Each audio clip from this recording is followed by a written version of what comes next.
How teachers stay on top of new and emerging technologies in the classroom is the topic on this week's edition of the Inside Scoop.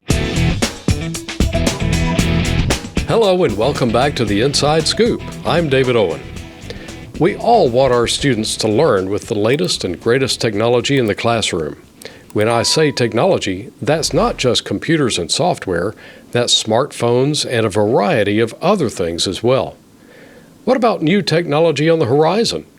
Is it an industry-changing development or just a fad? To be competitive in the workforce, our students need to learn about it all. How teachers stay up to speed on all the advancements to ensure they serve our students well is a real challenge.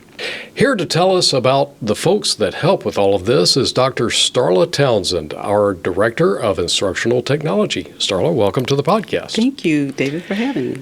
So tell us a little bit about your department and what you guys do. You're kind of one of those mystical titled departments, so give us some insight on that. Well, we are Instructional Technology, and we are under Technology Services. Okay. However, our staff of TTIS have been in a classroom as teachers, so that really helps us to be very unique in bringing our tools to a classroom. Okay, I'm sorry to interrupt you, but you said TTIS. What does TTIS stand for? A TTIS is a Technology Training Integration Specialist. Just rolls off the tongue. It just rolls off the tongue. But this group of people, we have 27 in the district, which is totally unusual because most school systems may have one or two.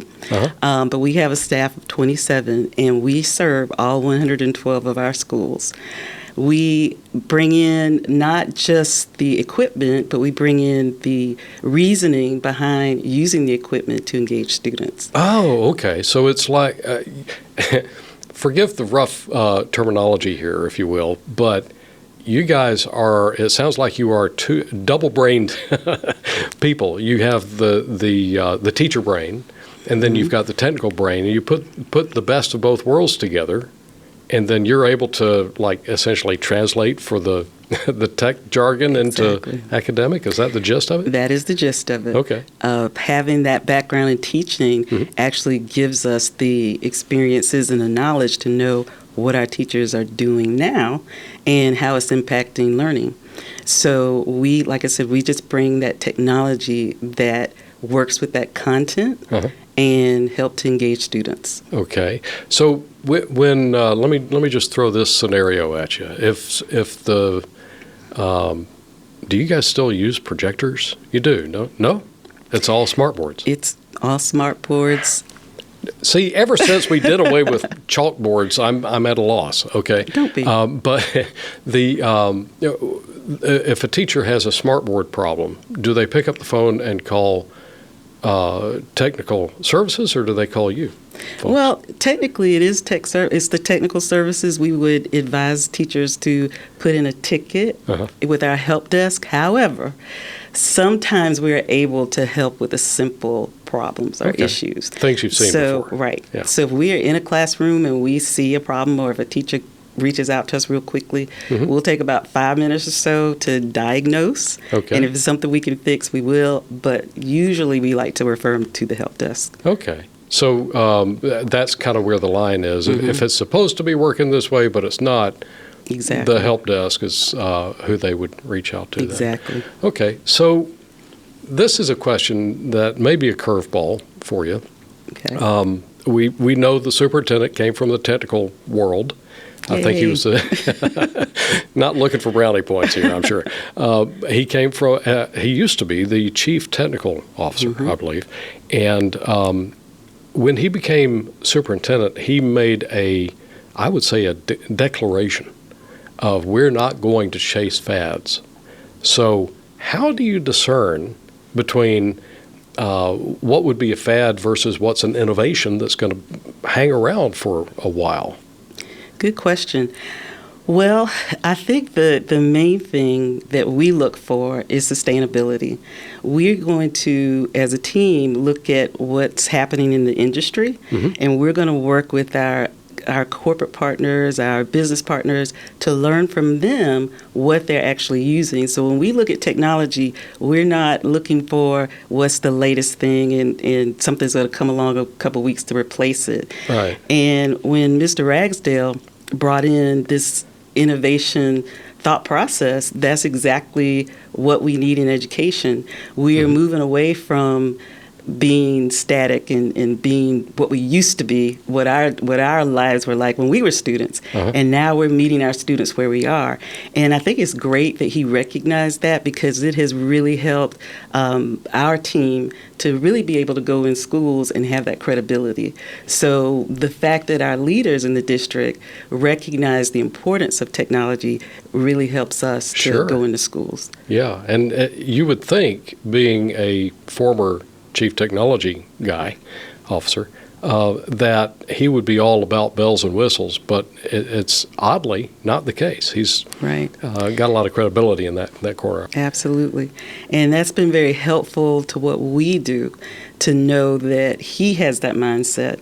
And for example, we're all familiar with CTLS, and that is a tool that we are able to use in our schools, not just for the teaching piece, but also the learning piece. Oh, yeah. And we can go in and get whatever data we need to support our students. And that is unusual in a learning management system. I mean, there are lots out there, but this is custom designed for Cobb, and it's state of the art. There's nowhere like this, or nobody like this. You know, I remember, probably over 10 years ago, he had the foresight, and this isn't all about our superintendent. This is, but he does need to receive the credit for having the foresight, for example, to install a fiber backbone into each of our school buildings, right? Absolutely. And realizing that we're going to have to accommodate a lot of data, and then all of a sudden we get to the pandemic, and lo and behold, that's exactly what we needed. So CTLS, I don't like using acronyms. I think everybody knows what it is, but tell us what that acronym is. Cobb Teaching and Learning System. Okay. And I think, like you said, I think everybody knows CTLS. But for those who are not, this is our learning management system specifically designed for Cobb. Yeah, and he's all about the data. All about the data. Now, not to drill into the CTLS system, we do have a podcast on that. If you're interested, you can find that out and go deeper on that. But one of the beautiful things is that it allows the teacher to be able to focus on individual students, where they are and what they need to be meeting the standard or even exceeding the standard, right? Exactly. So. And that's where we come in. That's where our team comes in. The teachers work really hard with the content and making sure that their academic standards are met by students. What we actually do is come in with the tool. So we work with the teacher to see, what is the learning about now? What are you teaching students? And then we look at ways that we can integrate technology to enhance and engage students with that standard. So we're not teaching the content, we're actually using our tools to help students learn the content and hopefully learn some things that they'll be able to use once they've left us, once they've graduated. Yeah, and the engagement part, that's huge, right? Exactly. So you're talking basically about the technical side, what we knew as the technical side throughout the pandemic, but obviously the academics department is involved. How do you guys relate to academics overall, that department of academics? We have a very wonderful relationship with our academics team. We work with them regularly, so daily pretty much, to understand what their focus is, how they're helping students, teachers, schools to meet their goals and the standards for what they're working on. So we're able to get with our colleagues in academics and bring to them ideas and way that we can support what they're doing.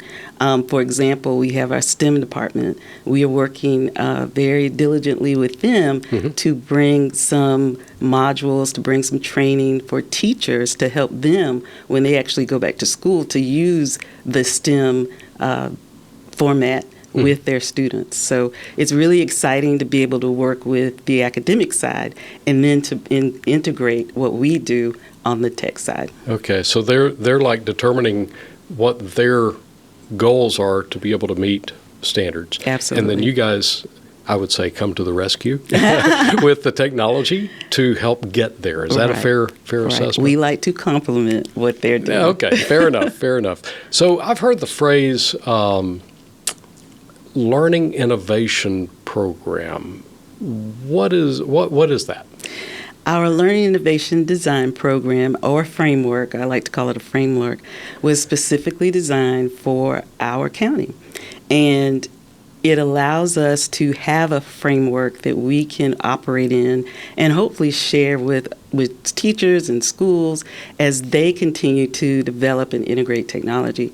But what that program specifically does is allow us to collaborate with teachers, again, looking at what they're teaching and how those standards are to be engaged for students. Okay. And then we give suggestions or thoughts of how the technology that is around us can be used to help them in teaching as well as to help the students learn. What we found is everybody gets excited. Teachers get excited, students get excited, schools, principals get excited because they see a difference in the students as they are learning. Students don't even realize that they're learning because they actually have the tools that they're playing with. Yeah. And they're not playing with them in terms of, oh, let's sit down and play a game. They're using tools that help them to think critically and solve problems. Okay. So we love that piece. The other side to that, I think principals love, is we don't actually have to take a teacher out of the classroom to train or show them how this works. Once we have established that relationship with them and we understand what they're teaching, our team actually comes in and we model it. We will model how to use the technology as it relates to the standards. So you guys just rotate through the various classes? We might have a team of 3 people in one day that serves a school as we are working on a project. Sometimes it takes our whole staff, but we're flexible and we're able to do that the way we set up. So we may reach 10 classrooms in a day. We may reach 2, maybe 1. But we walk away with excitement and enthusiasm. Students know who we are. And when we come in that classroom, they're excited because they know they're about to learn something new. Something new and fresh and engaging. Exactly. Probably, right? How do you reach all of the classrooms with so few people? Well, it is a challenge sometimes, but it's a fun challenge. And we work as a team. We may have a partner of TTIS that serve a school one day, and we might have 3 to go out the next day. We do divide up the district into different zones or regions, like we like to call them. And we have TTIS in those different regions to serve all those schools in that region. So we're looking at probably 8 or 9 schools per TTIS that they are point of contacts to, but they can reach out to any of our team members to support them. Okay. And I would imagine if you're bringing something helpful and engaging to a teacher, they're probably going to share it with the other teachers nearby, and it's just going to spread like wildfire to some extent, right? And it has. We've actually had this happen with our principals. We've had several principals to reach out to us to ask, hey, we heard about this. This is what we would love to do. Come out and help us do it. So we're even more excited about that because we love to engage with our principals because that helps us to understand what their goals are, and then we can align that way. So we do have teachers that reach out, but we have just as many principals. And they also, they know their teachers, and they know which ones might, for example, be struggling with the engagement side. And so they could point you in those direction of those classrooms. Absolutely. So this is called the Inside Scoop podcast. Do you have any inside scoops on what technology might be on the horizon, something exciting and engaging? We all know that AI is on the forefront of everything that we do. Actually, we saw this coming for several years. So in the background, we've been researching. We have team members that we call experts in this field because they love it. So they have gone through a year or two of doing nothing but studying this. Wow.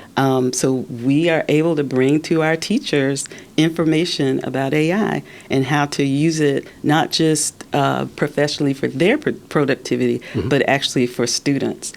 And what's really important to my team about AI is not necessarily the fascination, but the fact that students are going to be expected to use AI when it comes to a job. Absolutely. No longer do we go into jobs, corporations, where we spend 6 months training or a year doing the onboarding. Now, the expectation is that these students come in with a basic foundation of technology, and AI is a part of that. Yeah. So while we have to be careful, as this is still a new technology, yes. we do want to use it when we can to help students learn how to use it safely and for productivity. Yeah, and with credibility. I know the term hallucinating is real with AI. Yes. I've seen some results that came back. It's like, no, that's not real. Exactly. So trying to come up with that discernment, or I guess build that discernment into students along the way is what's really important for everybody to understand, and for us as a team, we really push this, is we don't want to take away things like AI and technology. We have to help students understand, like you said, the credibility, how to research that, how to use it, and how to just think critically and solve problems, which is one of the big things that AI is really about right now. Yeah. So while some people like to use it for fun, and that's okay too, there are things that we can do from a professional standpoint that is going to be the expectation probably in the next year or 2 or 3, and in terms of other things that will come along. So AI, while we're still learning it, it's really important that we get our students acclimated as well. Absolutely. If you're going to have a competitive student in the workforce, you got to make sure they can do that. So it sounds like you and your department are doing some incredible things, bridging that gap between the technology side and the academic side, and bringing some excitement to the classroom. I bet the kids are always loving to see you guys walk in the door. Absolutely. As a matter of fact, we've had so much business that we've had to really make some challenging decisions as to which direction we want to go. But we want to serve everybody, so we make it work. And that's a good challenge to have, that, we got people that are on a waiting list to have us come in to do some of this work. High demand for what you do. Yeah, I'm very proud of, like I said, the principals that we worked with, the teachers, just really proud of how they've collaborated with us, because that's the most exciting part for us. Absolutely. Seeing the little faces smile and seeing our teachers with the light bulbs going off. And this is at all 3 levels, too. At all 3 levels. Okay. Well, Starla, thank you so much for coming in and educating me. I've been in the district for quite a while. I knew y'all did something like that, but I didn't know as much about all the details that really bring it to fruition, I would say. So thanks again for coming in. Well, thank you for having us. If you learned something from this podcast, make sure you give us a like, subscribe, and share it with a friend. You can find more information about it all in the show notes and the description. Thank you for listening to this edition of The Inside Scoop, a podcast produced by the Cobb County School District.